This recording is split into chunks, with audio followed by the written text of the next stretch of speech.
Prologue. Rael had his lead wife, Jancy, with him on that last night. He lay beside her in his huge bed, secure, lulled by the peacefulness of the pattern as it flowed to him.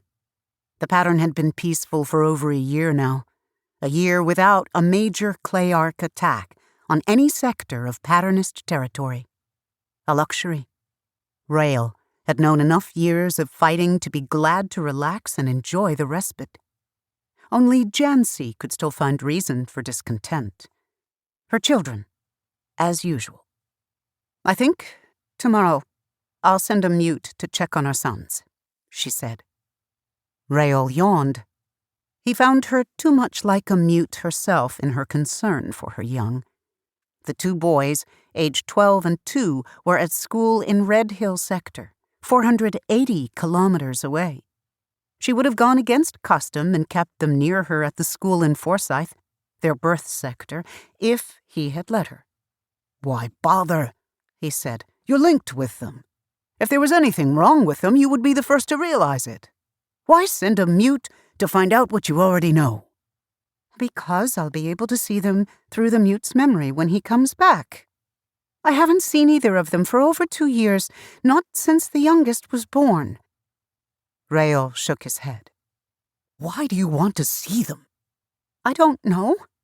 There's something not wrong, but I don't know."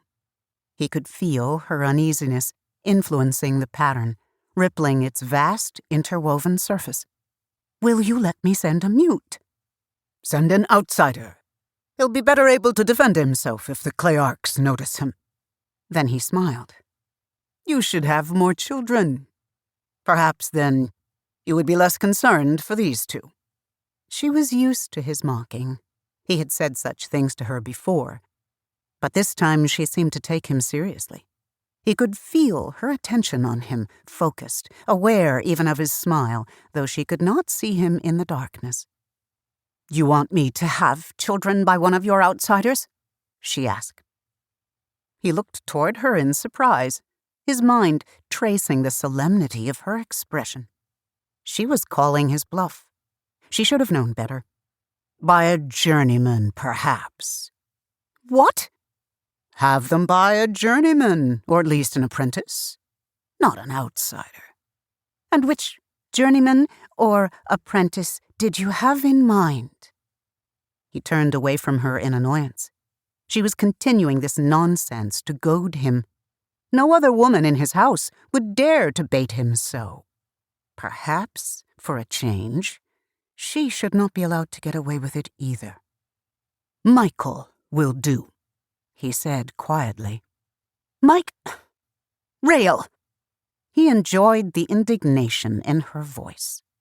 Michael was a young apprentice just out of school, and about 10 years Jancy's junior.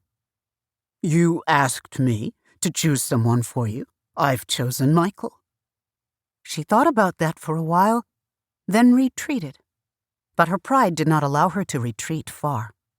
"Someday when you promote Michael to journeyman and he can hear me without embarrassment, I'm going to tell him about this." She laid a hand alongside his face. "Then, husband, if you still insist that you will give me no more children, I will accept your choice."